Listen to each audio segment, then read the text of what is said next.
Lutfi bin Muhammad from SR117. Before we start our topic, I would like to explain more about what is sports law. Sports law refer to the specific practices that focus on legal issues related to the sports industry.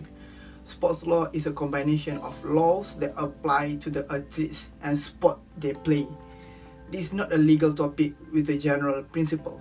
Sports law touches on a wide range of issues, including contract, laws, agencies, antimony, the constitution, labor, trademark, sex discrimination, crime and tax problems.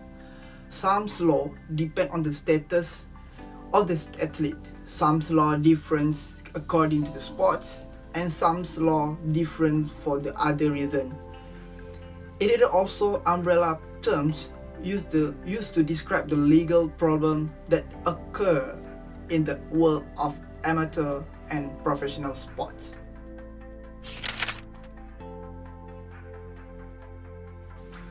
In competitive sports, doping has become a professional sports issue in recent years, and doping is referred to the use of prohibited substances in competitive sports.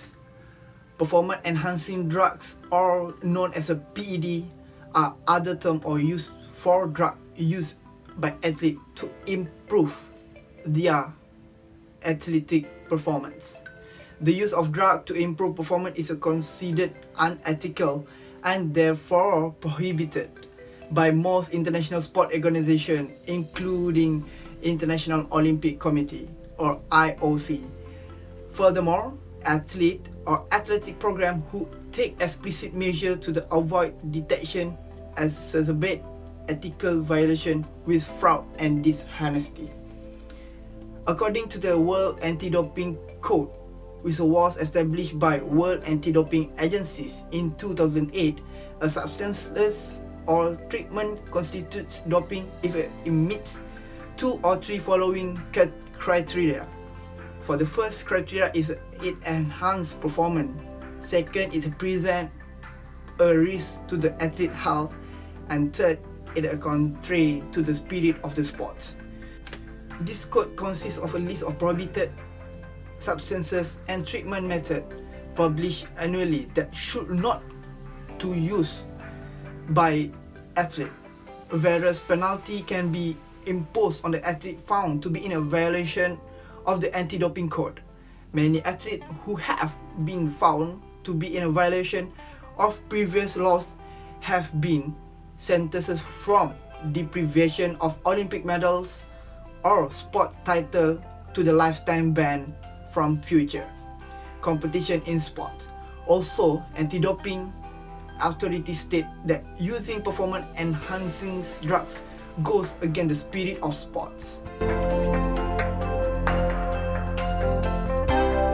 My name is Mohd Ashraf bin Effendy. My card metric is 2017 678 978. I want to explain about types of doping. Doping is divided into 7 parts. Among the first one is erythropoietin or EPO.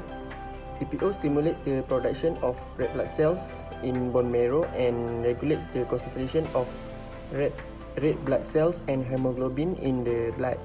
This is useful for athletes since red blood cells shuttle oxygen to the cells, including muscle cells, enabling them to operate more effectively. Second one is SERA, continuous erythropoiesis receptor activator. Athletes may take SERA to increase oxygen carrying capacity to boost endurance. It may also be used after training to encourage swifter recovery. Next is anabolic steroids. Anabolic steroids helps build muscle tissue and increase body mass by acting like the body's natural male hormone, testosterone. It also helps athletes to increase muscle size and strength. Athletes who use anabolic steroids also claim they reduce body fat and recovery time after injury. Next is human growth hormone. The major role of HGH in body growth is to stimulate the liver and other tissue to secrete insulin like growth factor IGF-1. IGF-1 stimulates production of cartilage cells, resulting in bone growth and also plays a key role in muscle and organ growth. All of this can boost sporting performance. Next is diuretic. Diuretics can be used in a sports as a masking agent to prevent the detection of another banned substance. As well as masking other drugs, diuretic can help athletes lose weight, which they could use to their advantage in sports where they need to qualify in a particular weight category. Next is blood doping. Blood doping is the practice of boosting the number of red blood cells in the body streams in order to enhance athletic performance, because such blood cells carry oxygen from the lungs to the muscles.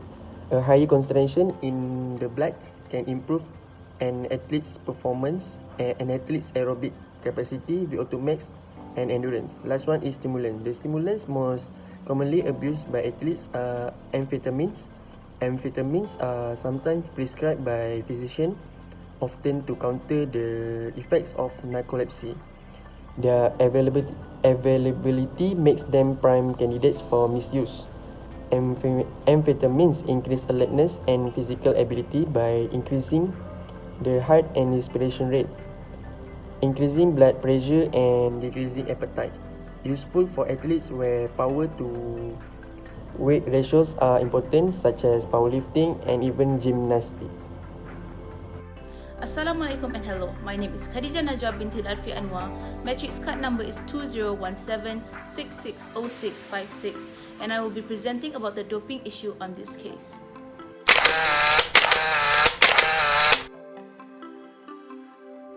On January 10, 2019, a 17-year-old sprinter is staring at a possible 4-year ban after he was caught doping at the 2019 Malaysian Closed Athletics Championship. The sprinter competed in the 4x100 meters relay, tested positive for metasteron and oxymetholone, which are classified as banned substances under the anabolic androgenic steroids.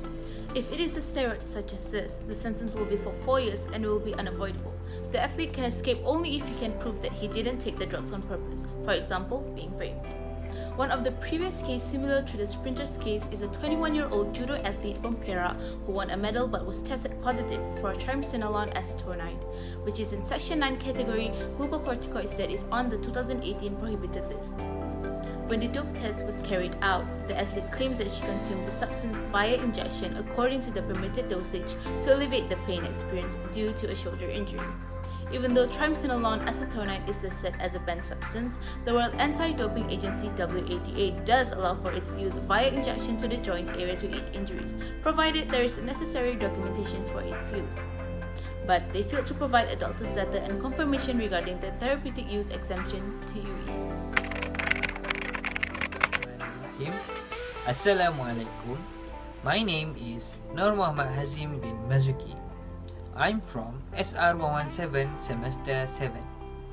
And today, I would like to present about suggestion and improvement to prevent athletes in drugs such as steroid and social drugs such as cocaine and marijuana.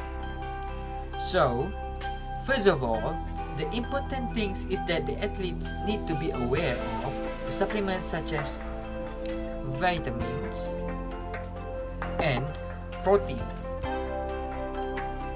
For example, before taking any supplements, athletes must check first their ingredient in the supplement, whether or not the supplement contain prohibited substance. So next, athletes also need to be aware of the latest anti-doping so that they can be more careful. For example, you as an athlete must keep in touch with your manager or coaches to hear about Malaysian Athletes Federation (MAF) to know any updates from them about the new rules of the steroid taking. And moreover, athletes should also avoid social drugs such as cocaine, marijuana, ecstasy pills, and etc. because it is very harmful for their health and can also damage their own future work and future life. And lastly is coach role. Coach is the one biggest influence of 2 athletes from taking doping. Whatever the level of competition, coaches must play a prominent role in doping prevention and must guide their athletes from taking dopings. For example, they need to teach their athletes to become a good player, and their coaches or manager need to ban their athletes from using drugs or doping. So, thank you. Assalamualaikum. I'm Muhammad Suhail bin Sofian from SR117. Today, I want to tell you about conclusion. Doping is unacceptable. That is a rule well understood. Doping does not only affect the individual athlete health, but also become a crutch to the system that support such act. It removes the true spirit of sport like fair play, hunt a victory, tear, sweat, blood, and replace it with the false perception of strength and abilities. It desecrates the sanctity of clean sport, whereby young athletes are thrown into a world that revolves around cheating. Because of this, the strict rule imposed by sport governing bodies have to be maintained. It is of the utmost importance that the innocent youngling believe in a sport that is fair and square and clean. If the athlete catch doping, the athlete will be suspended from join or participating in any domestic or foreign tournament for 4 years. At the end of the day, testing positive is really a negative. Thank you.